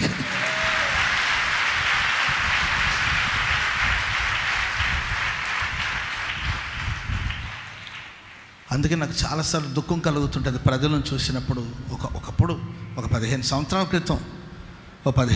క్రితం ఒక దైవజనుడు, ఏంటండి, నువ్వు దేనికి పనికి వస్తావురా, ఇక ఇలా చెప్పుకుంటూ వెళ్ళాలంటే చాలా ఉన్నాయండి, చాలా ఉన్నాయి. నాకు కొంత అమౌంట్ ఇచ్చి ఒక దైవజనుడు దీన్ని కౌంట్ చేయమన్నాడు. నాకు భయం ఎక్కువ, పిరికితనం ఎక్కువ. ఏదో పైసలు ఇచ్చి కౌంట్ చేయమంటే అది కౌంట్ చేయడం నాకు వల్లగాక, లెక్కలు సరిగ్గా చెప్పకపోతే ఆయన అన్నాడు, నువ్వు దేనికి పనికి వస్తావురా, ఇచ్చిన ఈ చిన్న పని సక్రమంగా చేయలేకపోతున్నావు, దేని పనికి వస్తావు, దద్దమ్మవు నీవు అసలు అని నన్ను దూషించాడు. ప్రియులారా, వాళ్ళందరూ ఉన్నారు, ఎక్కడికి పోలేదు, అన్న వాళ్ళందరూ ఉన్నారు. ఎంతో వేదనకు గురి చేసిన వాళ్ళు ఉన్నారు, యాతనకు గురి చేసిన వాళ్ళు ఉన్నారు, చాలా మాట్లాడిన వాళ్ళు ఉన్నారు, ఎగతాళి చేసిన వాళ్ళు ఉన్నారు, ఏంటండి, వ్యంగ్యంగా మాట్లాడిన వాళ్ళు ఉన్నారు. నాకు తెలుగు భాష రాదు కనుక నా భాషను, నేను మాట్లాడే భాషను ఎగతాళి చేసి వ్యంగ్యం చేసుకుని సరదాలు పడిన వాళ్ళు ఉన్నారు, ఆట పట్టించిన వాళ్ళు కూడా ఉన్నారండి. నేను వెళుతూ ఉంటే వస్తూ ఉంటే ఏంటంటే మా భాషతో మాట్లాడి జోకులు వేసుకొని నవ్విన వాళ్ళు కూడా ఉన్నారండి. మనం ఏమంటామండి, సర్లే అని చెప్పి నేను తలదించుకొని కామ్కి వెళ్ళేవాడిని. నేను కొందరు నత్తి విడికి అన్నవాళ్ళు కూడా ఉన్నారు, నత్తోడు ఎటు అని ఎగతాళి చేస్తున్నాడు. యాతనకు గురి చేసిన వాళ్ళు ఉన్నారు, వేదనకు గురి చేసి, కానీ యాతన నన్ను ఏమి చేయలేకపోయింది, వేదన నన్ను ఏమి చేయలేకపోయింది, అగ్ని జ్వాలలు నన్ను కాల్చలేదంటే మహిమా భారాన్ని కలుగు చేస్తూ వచ్చాడు. ఈరోజు దేవుడు నన్ను ఆశీర్వాదపు, నేను ఇప్పటికి ఏది గర్విస్తున్నాను కాదండి, దీన్ని గర్వంగా మీరు అనుకోదు, ఇది నా అనుభవం సాక్ష్యం. ఎక్కలేని ఎత్తైన కొండపైకి నా దేవుడు నన్ను ఎక్కిస్తూ వచ్చాడు, దేవుడు ఎక్కిస్తూ వచ్చాడు. నీళ్లలో పడ్డ సందర్భాలు ఉన్నాయి, నిప్పులో పడ్డ సందర్భాలు ఉన్నాయి, మనుషులను అడినెత్తి మీదకి ఎక్కిన సందర్భాలు ఉన్నాయండి, మా నడుముల మీద భారాలు పెట్టబడిన సందర్భాలు ఉన్నాయి. కానీ దేవుడు ఈరోజు సమృద్ధి గల చోటుకు దేవుడు తీసుకొచ్చాడు. నీవు చెప్తే ఎవడు వింటాడరా అని అన్నారండి. ఈరోజు నేను వేల మందికి, లక్షల మందికి దేవుని వాక్యం చెప్పగలుగుతున్నాను, వింటున్నారు. మరి ఇప్పుడు ఆమేన్ చెప్పండి గట్టిగా, హల్లెలూయా. సో ప్రియులారా, ఇలాంటి సిచ్యువేషన్ నీవు చెప్తే ఎవడు వింటాడరా, నీ వల్ల ఏం జరుగుతుందిరా, నీ వల్ల ఏం బాగుపడతారా, నీది కూడా ఒక బతికేను రా అని ఒకవేళ నేను అనవచ్చు, ప్రజలు నేను అనవచ్చు, నీ ఫ్యామిలీ మెంబర్స్ అనవచ్చు, నీతో ఉన్నవాళ్ళు అనవచ్చండి. నీవు నీళ్లలో పడుతుండొచ్చు, నిప్పులో పడుతుండొచ్చు, కానీ సమృద్ధి గల చోటికి నా దేవుడు నడిపించిపోతున్నట్టు. హల్లెలూయా, హల్లెలూయా. ఒక్క చిన్న మాట చెప్పి ముగిస్తాను. యెషయా 43వ అధ్యాయం 21వ వచనం. యెషయా గ్రంథం. నేను నిర్మించిన నా జనులు నా స్తోత్రమును ప్రచురం చేస్తారు. చాలు. నేను నిర్మించిన నా జనులు నా స్తోత్రమును ప్రచురం చేస్తారు. ప్రచారాలు. నేను నిర్మించిన నా జనులు నా స్తోత్రమును ప్రచురం చేస్తారు. నేను నిర్మించిన నా ప్రజలు దేన్ని ప్రచారం చేస్తారంటే దేవుని స్తోత్రాలు. ఆమెను చెప్పండి అందరూ గట్టిగా, చెప్పండి అందరూ. స్తుతి స్తోత్రం అనండి. స్తుతి స్తోత్రం, స్తుతి స్తోత్రం. ఇలా అనండి, చేతులు ఇటు పెట్టుకోండి. స్తుతి స్తోత్రం, స్తుతి స్తోత్రం, స్తుతి స్తోత్రం, స్తుతి. ఆమేన్. ఈ స్తోత్రాన్ని మనం ప్రచురం చేయబోతున్నాం. చప్పట్లు కొడుతూ గట్టిగా స్తోత్రం. హల్లెలూయా. ఏంటండి, ఎలక్షన్ స్టార్ట్ అయింది, ఇక ఎలక్షన్ ప్రచారాలు మొదలవుతుంది. మరి మీరు ఎంతమంది ఎలక్షన్లో తిరుగుతున్నారు నాకు తెలీదు. ఈ గుర్తుకే వేయండి, ఆ గుర్తుకే వేయండి అని ఇళ్ళ తిరిగి ఏ 100 రూపాయలకి, ఏ 500 రూపాయలకి, ఏ బిర్యానీ పొట్లాల కోసం తిరుగుతున్నారు నాకు తెలీదు. దేవుడు మనకిచ్చిన నోరు ఎవరి స్తోత్రాన్ని ప్రకటించాలండి? మనం సిలువ వేయబడిన యేసుని మనం ప్రకటించాలి. పునరుద్ధానుడైన యేసుని మనం ప్రకటించాలి. చీకట్ల నుండి ఆశ్చర్యకరమైన వెలుగులోనికి మనల్ని పిలిచిన దేవుని ఒక గుణాతిశయాన్ని ప్రచురం చేయాలి. కొందరేమో మత ప్రచారాలు చేస్తూ ఉంటారు. మా మతం అని మతాన్ని గురించిన ప్రచారాలు. ఒకవైపునేమో ఎలక్షన్ గురించిన ప్రచారాలు, మాకు ఓట్లేస్తే అది ఇస్తాం, మాకు ఓట్లేస్తే ఇది ఇస్తాం, ఈ ప్రచారాలు ఒకవైపున. ఇంకొక వైపున దుష్ట ప్రచారాలు, ఉన్నది లేనట్టుగా లేనిది ఉన్నట్టుగా దుష్ట ప్రచారాలు చేసే సమూహాలు ఒకవైపున. కానీ దేవుని చేత నిర్మించబడిన వారి నోట, దేవుని చేత నిర్మించబడిన వారి పెదాలు దేన్ని ప్రచురం చేస్తుంది? వారి నాలుక దేన్ని ప్రచారం చేస్తుంటే దేవుని స్తోత్రాన్ని ప్రకటించబోతున్నాడు, దేవుని స్తుతులను ప్రకటించబోతున్నాడు. హల్లెలూయా. ప్రియులారా, 102వ కీర్తన 19వ వచనం. ఫాస్ట్గా 102వ కీర్తన 19వ వచనం.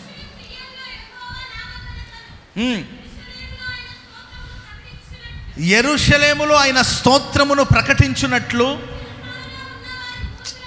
చెరసాలలో ఉన్నవారి మూలుగులు వినుటకును, చావునకు విధింపబడిన వారిని విడిపించుట కొరకు ఆలయము నుండి తొంగి చూచెననియు దృష్టించెననియు. చూడండి, వాక్యం సెలవిస్తుంది, యెరూషలేములో అందరూ ఆయన స్తోత్రమును ప్రకటించినట్లుగా, ప్రచురం చేయునట్లుగా చెరలోనున్న వారిని మూలుగులను వినటాడంట, చావునకు విధించబడిన వారిని విడిపిస్తాడంట. మూలుగులను వినుటకు, విడిపించట కొరకు ఆకాశను దేవుడు వంగి చూస్తున్నాడు. చప్పట్లు కొడుతూ దేవుని నామాన్ని స్తుతిద్దాం గట్టిగా గట్టిగా. హల్లెలూయా, హల్లెలూయా. పరలోకం నుండి తొంగి చూస్తున్నాడు, పరలోకం నుండి వంగి చూస్తున్నాడు. దేని కొరకంటే ప్రియులారా, యెరూషలేము అంతా స్తోత్రం ప్రకటించబడాలి. గుంటూరు నగరం అంతా స్తోత్రాలతో నిండిపోవాలి. హోసన్నా మినిస్ట్రీస్ అంతా స్తుతి ఆరాధనలతో నిండిపోవాలి. కృతజ్ఞత ప్రార్థనలతో నిండిపోవాలి. యెరూషలేము అంతా వినబడాలి. ఎప్పుడు ఈ కార్యాలు జరుగుతుందంటే వాక్యం సెలవిస్తుంది ప్రియులారా, చెరసాల్లో ఉన్నవారి మూలుగులను దేవుడు వింటాడు. చెరసాల్లో బంధించబడిన వారిని దేవుడు విడిపిస్తాడు. చెరసాల అనుభవం. బంధించబడి ఉన్నారు, సందిగ్ధంలో పడి ఉన్నారు. చెరసాల అనుభవాలు, చెరసాల ఉన్న వాళ్ళ మూలుగులు ఇంకా చెప్పే విషయాలు కాదండి అవి. ఒకసారి ఒక దేశాన్ని మరొక దేశపు వాళ్ళు బంధించి చెరసాలలో తీసుకెళ్లారు. చాలా సంవత్సరాలు వీళ్ళు ఆ బందీలో ఉండిపోయారు. ఓ చీకటి గదిలో ఉండిపోయారండి. ఉండిపోతే చాలా కాలం తర్వాత, సంవత్సరాలు గడిచిపోయింది. ఆ తర్వాత మరలా ఈ దేశం శక్తిని పుంజుకొని ఆ దేశం మీదకి వెళ్ళి యుద్ధం చేసి ఆ దేశాన్ని మీద విజయం సాధించి తమ దేశపు ప్రజలు చెరసాలలో ఉన్నారని ఆ చెరసాల గదులకు వెళ్ళి తాళాలు పగలగొట్టి తలుపులు తెరిచి సంఖ్యల్లో బంధించబడిన వాళ్ళ సంఖ్యలు తెంచి బయటికి తీసుకొచ్చారండి. వాళ్ళు బయటికి వచ్చి రాకపోతే మరలా లోపలికి పరిగెత్తుకుంటూ వెళ్ళారంట. ఏంటి బాబు, ఏంటి, ఎందుకు లోపలికి వెళ్తున్నాం? మీకు విడుదల వచ్చింది, స్వతంత్రం వచ్చింది, రండి బయటకంటే సూర్యకిరణాలు మేము చూడలేకపోతున్నాం, ఆ వెలుగు చూడలేకపోతున్నాం. ఎందుకంటే వెలుగు లేకుండానే కొన్ని సంవత్సరాలు వాళ్ళు చీకట్లో ఉండిపోయారు. ఆ తర్వాత మొత్తం మీద వాళ్ళని తీసుకొచ్చారండి. వాళ్ళు పడుకుంటే ప్రియులారా, సంఖ్యలు లేకపోతే వాళ్ళకి నిద్ర పట్టేది కాదంట. అందుకే రోజు సంఖ్యలు తొడుక్కొని పడుకుని నిద్రపోయేవాళ్ళంట. ఎందుకంటే ఆ సంఖ్యలలో ఉండి ఉండి ఉండి ఉండి అలవాటు పడిపోయారు. ఎంతో మూలుగులో ఒకసారి మీరు ఆలోచించాలి. ఈరోజు అనేక కుటుంబాలు చెరసాల అనుభవాల్లో ఉన్నారు, సంఖ్యల అనుభవాల్లో ఉన్నారు. వెలుగును చూడక చీకట్లోనే మూలుగుతున్న కుటుంబాలు ఎన్నో ఉన్నాయి. ఎవరితో చెప్పుకోలేరు, కడుపులో దాచుకోలేరు. చెప్పుకుంటే సిగ్గుచేటండి. కట్టుకున్న భర్త గురించి ఏమని దూషిస్తుంది, కట్టుకున్న భార్యను గురించి ఏమని దూషిస్తుంది, కడుపును పుట్టిన పిల్లల గురించి ఏమని దూషిస్తారు. చెరసాల మూలుగులు కుటుంబాలు. మీ ఆర్తధ్వని, అగాధ సముద్రం నుండి ఆర్తధ్వని వినపడుతుంది. భూ దిగంతాల నుండి నువ్వు ఆర్తధ్వని వినిపిస్తున్నావేమో. చెరసాలు బంధించబడిన అనుభవం, సంఖ్యల్లో బిగించబడిన అనుభవాలు నీవు ఉన్నావేమో. మీ మూలుగుల్ని ఆకాశమందు దేవుడు వినబోతున్నాడు. వినబోతున్నాడట. చెరసాల నుండి నా దేవుడు మిమ్మల్ని విడిపించునుగాక. హల్లెలూయా. కొందరు ధనాపేక్ష అనే బంధకాలు ఉండిపోయారు. డబ్బు, ధన వ్యామోహం. డబ్బు డబ్బు డబ్బు ఎవడికి శాశ్వతం అండి? ఇదొక చెరే. ధనాపేక్ష ఒక చెర కాదంటారా? మత పిచ్చి ఒక చెర కాదంటారా?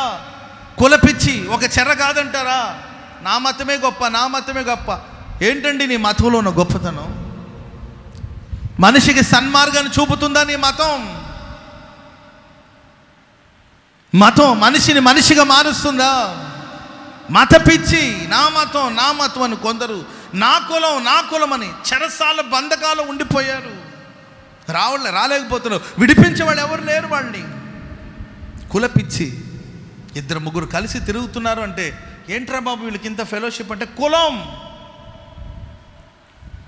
క్రైస్తవ సహోదరుడా, కుల వ్యవస్థ నుండి బయటికి రాలేవా? కుల పిచ్చిలో నుండి బయటికి రాలేవా? నీ కోసం చిందించిన రక్తమే కదా నీ సహోదరుని కోసం కూడా దేవుడు చిందించాడు. క్రైస్తవులో కులం లేదు, క్రైస్తవ మతం కాదు అని కొటేషన్ పెట్టుకుంటే సరిపోతుందా? నీ యాక్టివిటీస్లో, నీ చూపులో, నీ మాటలో, నీ నడకలో ఉట్టి పడతానే ఉంది నీకున్న కులపిచ్చి ఏమిటో. తర్వాత నేను దేవుని బిడ్డనే అని చెప్పుకుంటున్నావు, నేను క్రైస్తవుడని చెప్పుకుంటున్నావు, నీ మాటలే చెబుతుంది నీకున్న కులపిచ్చిన గురించి. మారాను ఎక్కడండి మారింది? మారాను అనుకోడు. ఏది నీ మార్పేది? మారు మనసు పొందానంది ఏడి? నీ మనసు ఎక్కడ మారింది? కుల వ్యవస్థలో చిక్కుకోపోయావు. సమాజానికి భయపడుతున్నావా? నీ కులస్తులకు భయపడుతున్నావా? ఎవరికి భయపడుతున్నావు? విడుదల పొందడానికి ఇష్టపడలేదు. కొందరు నేను చూస్తూనే ఉన్నానండి, 4-5 కలిస్తే వాళ్ళ కులమైతేనే కలుస్తారు, వాళ్ళ ఇళ్ళ ఫంక్షన్లు వాళ్ళే వస్తారు. ఏంటండి ఇతరులకు అవకాశం, ఒకవేళ వాళ్ళతో కలిసినట్టున్నా మనసు కలవట్ల, పైకి అతుకులే. ఎక్కడ మారారండి? ఏది మార్పేది? మనసులో కలిగే మార్పేది?